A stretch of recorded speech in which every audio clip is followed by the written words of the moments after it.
Don't let your decisions to continue to have a good testimony, to please God, to give sacrificially to God, to sacrifice your life for God. Don't base it on other people's opinions. Because there is an enemy of our soul, the devil, who will come and just give you one word,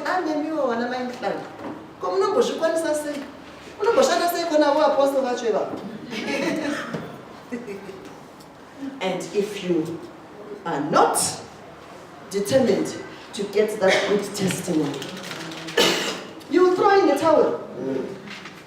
People will discourage you in the church. Pastors even. Are you the Alpha and the Omega of the work of Christ? Do you know what Kwese is a TV station. TV radio band. There are people that will sneer. I know. Because I am what I am, because I had to overcome all those sneers. Yes. All the false accusations. Yeah. That's what Joseph, another hero of faith, will be telling you. Put your cottonwool into your eyes, into your ears, into your ears, you know, so that the weights don't drain you. The weight of people's voices, the weight of negative talk, the weight of murmurings and grumblings and false accusations. Joseph is a hero of faith. He may not be listed here. I believe Hebrews 11 is to be continued. Till Charles Chiriseri's name is there. Hallelujah. The list is endless. Yeah. Until my name is there, when my time to go to glory comes. Yeah. Amen. Amen. So I'm here to say that God wants you also to be a hero of the faith. Heroes are overcomers. Joseph had to overcome the rejection. Joseph had to overcome the betrayal. Joseph had to overcome the false accusation. And each time he would be encouraged. After he was thrown into the pit by his brothers, look at this. I'm sure he thought the world was collapsing on him. And he had them planning to kill him. But lo and behold, the angels sent forth, or the Spirit of God sent forth the traitors. And that's how he was rescued. He had his older brother, Judah, say, no, let's not kill him.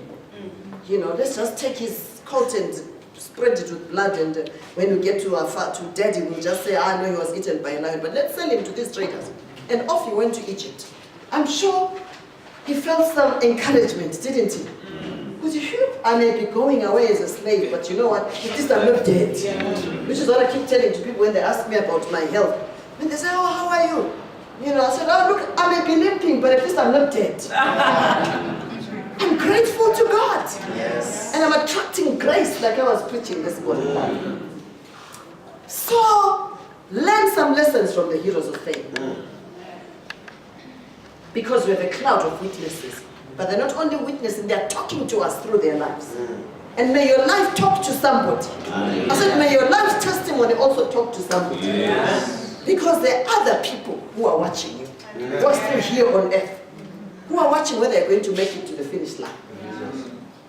May they also learn from your testimony. May they also be strengthened by your testimony. Even as we are being strengthened by the testimony of Abel. Even as we are being strengthened by the testimony of Abraham. Even as we are being strengthened by the testimony of barren Sarah. May you also be strengthened. Amen. May your faith be strengthened. Yes. May your faith never fail. Yes. Because without faith, it is impossible to please God. Hebrews chapter 6, verse 10. And let him who comes to God believe that he is. That's right. So may your testimony be the cry of your heart. God, give me a testimony. Amen. May I also leave indelible footprints. Amen. That other people can learn from. Yeah. May my life be a teacher to somebody.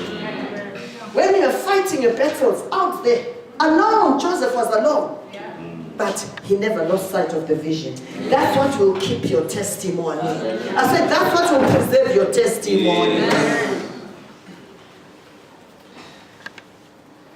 We know what happened to Joseph. He survived the pit. He was encouraged, went into Potiphar's house. And I'm sure he was very encouraged. Oh, I'm alive. I'm not dead. And, okay, I may be a slave. He could have been discouraged again when he realized what was going on. But very soon he was encouraged again. Oh, but you know, I've been promoted. I'm the better one among the slaves.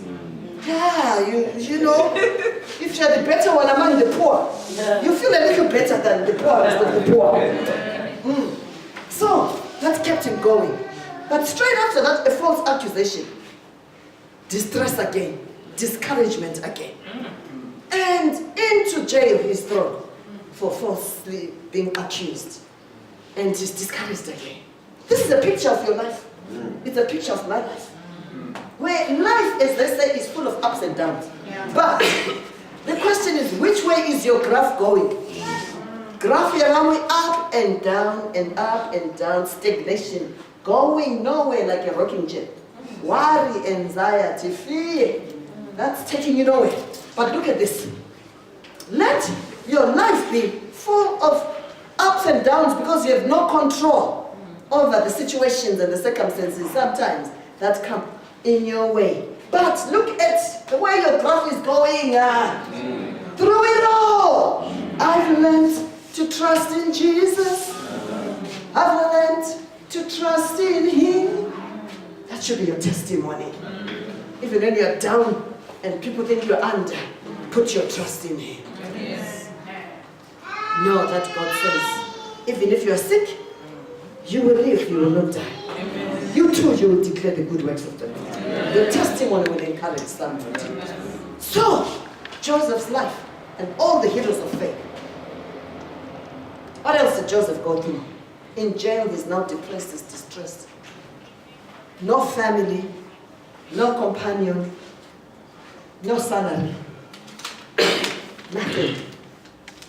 Oh, God's hand was upon Joseph. I'm here to say, God's hand is upon you. Very soon, he was promoted. The cream always comes to the top. Very soon, he got to the top. He was now managing the prisoners. So, he was very encouraged. And of course, you know about the dreams and how the butler, he interpreted both dreams for the baker and the butler, and the baker was killed, and the butler was promoted and left jail, just like the Spirit of the living God, because Joseph continued in the Lord, he never let the vision die, the vision that God had put in his life. And that is what you and I must do. You know what then happened.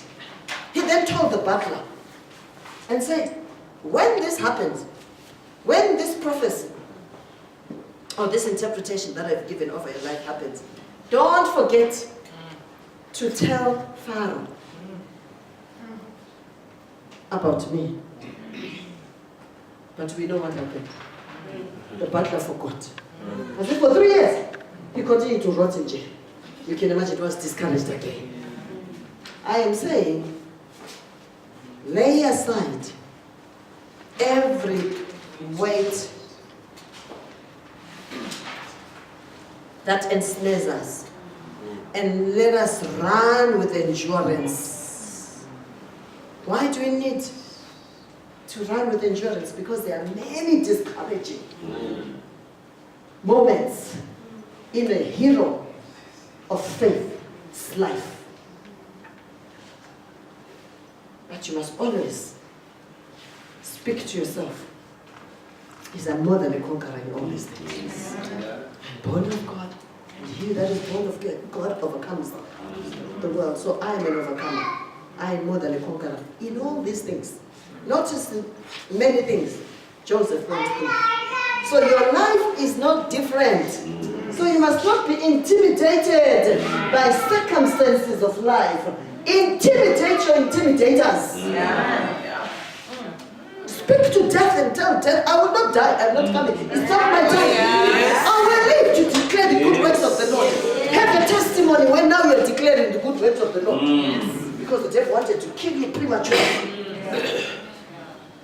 So lay aside every weight. The weights are worry, anxiety, lack of faith, in other words. They will weigh you down. They will weigh you down. I was speaking to what is that guy? Is it Arabian? Some foreigner anyway, who came to our house last night. And I hadn't seen him after the accident, but he knew Apostle Charles and myself, and of course he was reading my story and everything. He made me come to this scripture. He made me realize something I'd not seen. Of course, when God delivers us, we always give God the glory, and so must it be. Because God never shares his glory with anyone. I'm alive by the grace of God, by the favor of God on my life. Amen. But you know something that he said? He said, no, but it's also because you're a very strong woman. And I started to think about it. And he was not the first one to tell me. Many people. In other words, you have to wax strong. Before there is trouble. So that when trouble knocks, when trouble hits, you bounce back.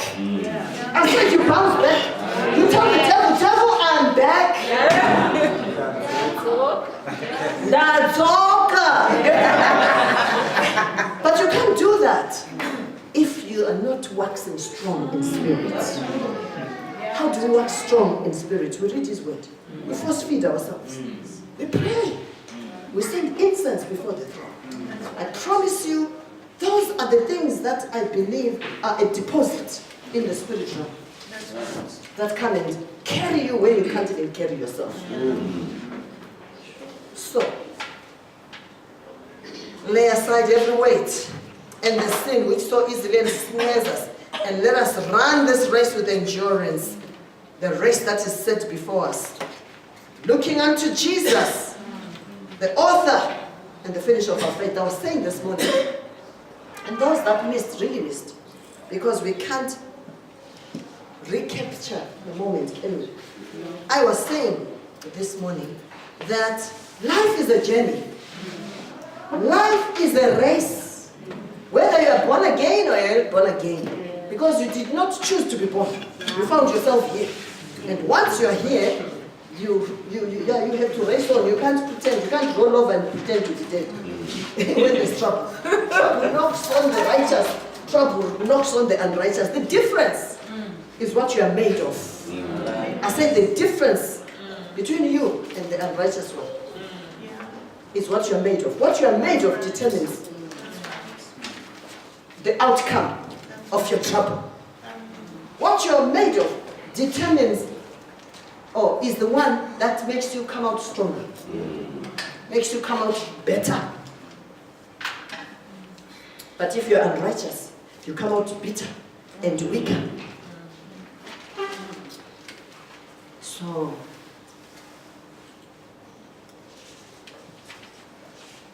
let us run with endurance the race that is set before us, knowing that we are surrounded by so great a cloud of witnesses. I can go on, and if you go on, you talk about Isaac.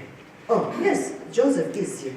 By faith, Joseph, when he was dying, made mention of the departure of the children of Israel and gave instructions concerning his bones. By faith, Moses forsook Egypt. By faith, he kept the Passover. By faith, he passed the Red Sea. By faith, they broke down the walls of Jericho. By faith, and by faith, Samson, Samuel, David, all the prophets of old, who through faith subdued kingdoms. And you're here to subdue the kingdom of darkness. Yes. who through faith worked righteousness. Righteousness is imputed upon us, is that type of righteousness, but there's also the type of righteousness which talks about a holy life. So by faith, he worked righteousness, which means guarding your heart. I think I've talked about that before. Not being proud, not being pompous when God lifts you up. Not looking down on others just because you are now a deaconess in training. Work righteousness, the Bible says, because there are heroes of faith that are watching how we're running. So, by faith, these obtained the promises. By faith, Daniel stopped the mouths of lions. By faith, they quenched the violence of fire. And by the way, this is not fiction. When I have time one time, you must ask me to give you testimonies or a testimony of the number of times we escaped death by fire. So this is not a fiction story. It's stuff that happened to us, particularly to Apostle Charles. I think I testified at King's Consult how literally, and you must come to my home. When you come to my home, I'll show you. He was in the fire between the generator that had caught fire and the shrub behind him that caught fire. That I saw when I was sitting in our lounge. It was dark. We were coming back from Mashingo. I think when the day Mashingo was, the weekend Mashingo was launched, HPR Mashingo was launched, he had just put in his head into the generator because we were so tired, we were hungry. Protocol. Armor bearing that we require is things like that. Who is going to cook for us? Who is going to be there to help? We were so we're not even thinking. So he takes this little candle and he says, as soon as I put my head into the generator, little house, the Spirit of God nudged me and said, naked flame. He says, before I could think flame, it was too late. The generator just burst into flame, and he was still in there. He says, I don't know how I came out. He says, when I looked, there was a shrub behind, which when you come to my house, I'll show you. I saw the fire. I was sitting there. And I'm tired. We're hungry. It's dark and it was cold. I remember that. And I wondered, why is it taking so long to come back? And then after some 15, 20 minutes, he walks in. And I said, what happened? Oh, I mean, the lights turned on, and then he walked in. And I said, what happened? And he says, I almost died. I said, what happened? He said the generator caught fire, and the fire leapt and burnt the bush behind me. I said, I saw it. Was that the fire? You know, I was sitting there, and in my mind, I'm thinking, it must be next door. The fire was high from the shrub behind him. And he is in between the generator and the shrub. Then you want to tell me there is no God? Hello.